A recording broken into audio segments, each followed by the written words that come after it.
10 Euro in Bangkok. Wie weit kommt man damit? Das sind aktuell 366 Baht. Wir finden es heraus.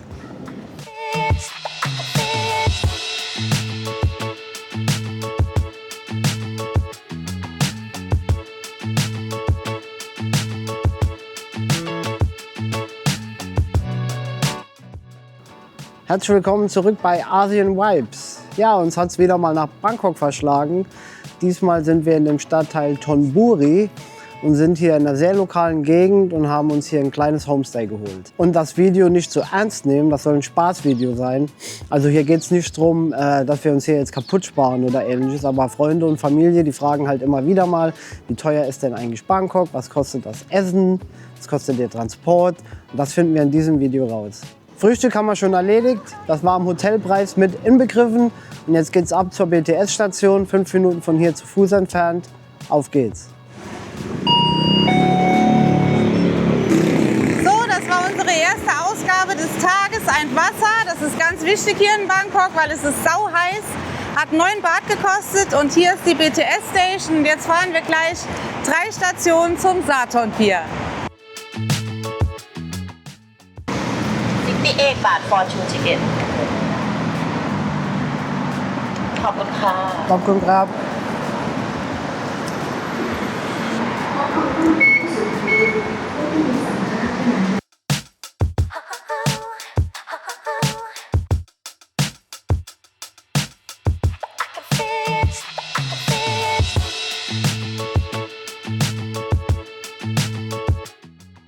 So, also wir sind jetzt 3 Stationen zur Sapan Taksin Station gefahren und das hat jetzt pro Person 34 Baht gekostet.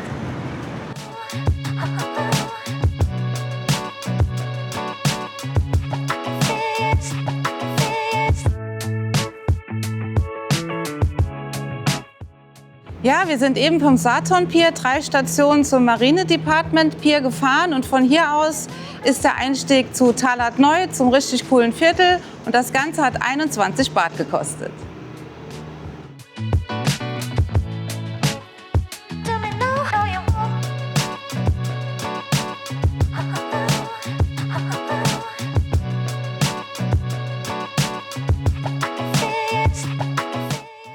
Wir haben schon ein ganzes Video über Talat Noi gemacht und das verlinken wir dir gerne in der Videobeschreibung. Auf jeden Fall sind wir jetzt wieder in Talat Noi und es ist soweit. Die Elefantenparade ist am Start.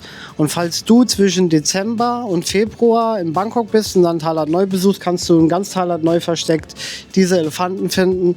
Alle von verschiedenen Künstlern und die sind echt nice.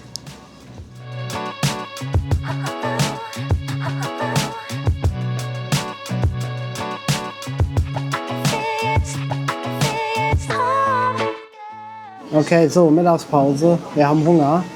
Haben hier ein kleines Restaurant gefunden. Die Oma kocht, immer ein sehr gutes Zeichen. Haben uns jetzt ein Wasser geholt, hier 10 Baht. Und das Pad Krapao Mo Saab, also das ist quasi gehacktes Schweinefleisch mit Reis, schön scharf.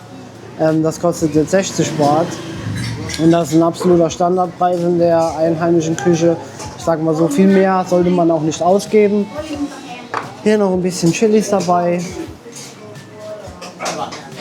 Ja, wie gesagt, für 60 Baht ein super Essen und das werden wir jetzt genießen.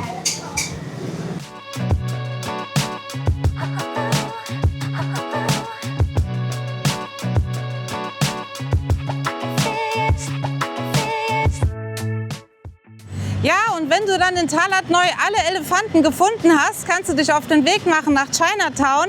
Ich stehe hier unter diesem Tor und es ist ziemlich lässig und es ist auch super nah von Talat Noi hierher zu kommen. Eine absolute Empfehlung für dich.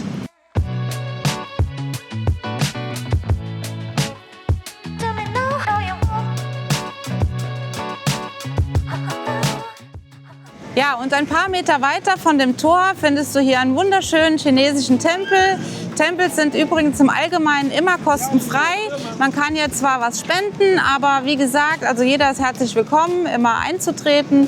Und wir lieben diesen Tempel, den haben wir schon mehrfach besucht und vielleicht wäre das auch was für dich.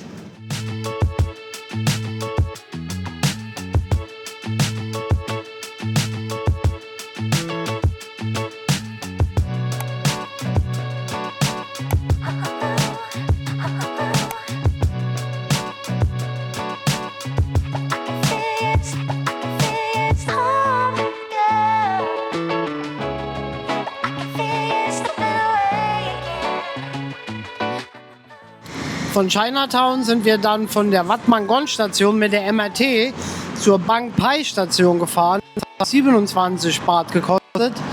Und hier ist jetzt definitiv Zeit für einen leckeren Eiskaffee. Hier haben wir uns einen Eis Espresso geholt und der kostet 50 Baht. Denn hier in der Gegend, wo wir jetzt sind, wollen wir zu einem der absoluten Highlights in Bangkok gehen, dass das noch völlig kostenlos ist. Und zwar zu dem großen goldenen Buddha.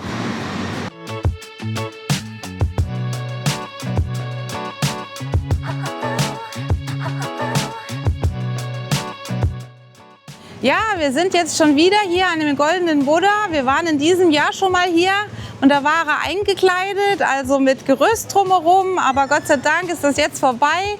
Wir sind total happy hier zu sein. Das ist so ein schöner Buddha, der schönste, also einer der schönsten in ganz Thailand, wie wir finden. Und du solltest unbedingt herkommen. Eintritt ist kostenfrei und es lohnt sich absolut.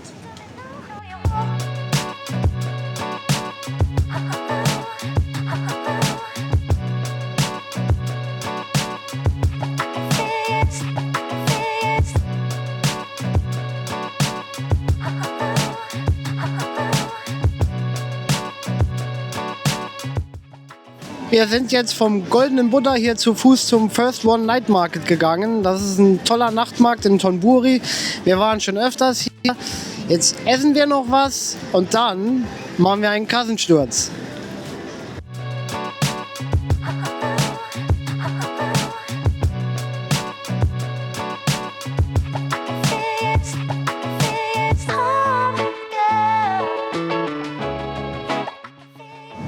So, zum Abendessen gibt es heute Abend mal Sushis. Also ich habe mir 8 Sushis geholt. Hier, Jasmin, zeig mal. Und jedes von den Sushis kostet 10 Baht. Also haben wir hier 80 Baht gesamt für die Sushis. Und noch eine kleine scharfe Wurst aus Nordthailand. Und die probiere ich jetzt mal.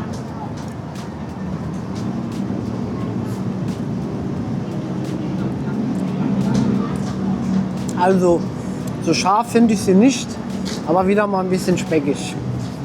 Ein Sushi 10 Baht, ja.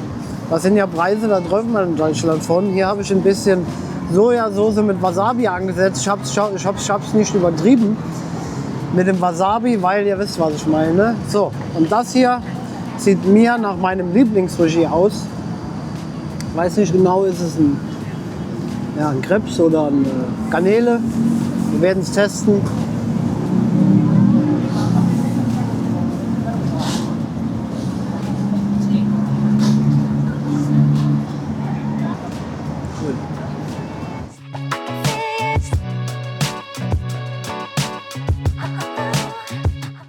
So, wir sind wieder in unserem Homestay.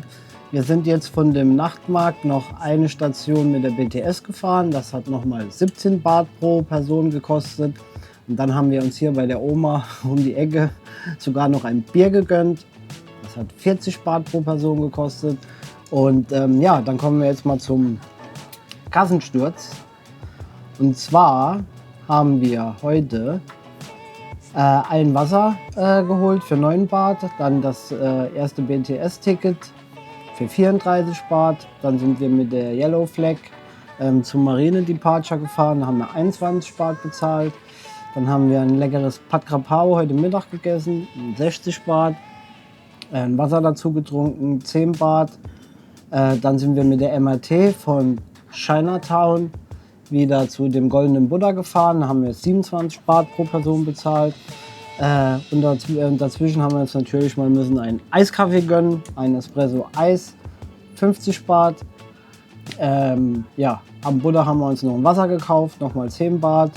Das Abendessen hatte ich ja die Sushis und so ein Würstchen, hat 87 Baht gekostet. Die BTS nach Hause 17 Baht und das Bier 40. Und dann sind wir genau bei 365 Baht, also haben wir noch ein Baht übrig. Also bei mir war es so, dass ich sogar ein paar Sushis weniger gegessen habe, hätte also noch ein bisschen Luft nach oben. Aber wir wollen es ja nicht übertreiben. Nichtsdestotrotz haben wir eigentlich auf nichts verzichtet heute, hatten einen richtig coolen Tag, hat richtig Spaß gemacht.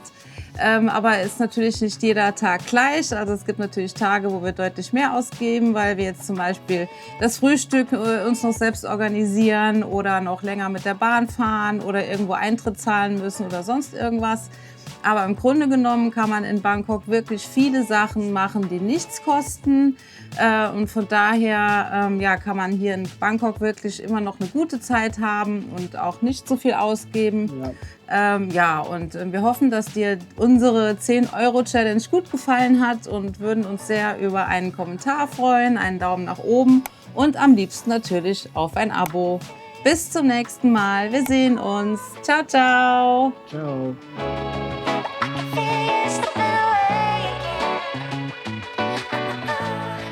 now my love for you is so strong.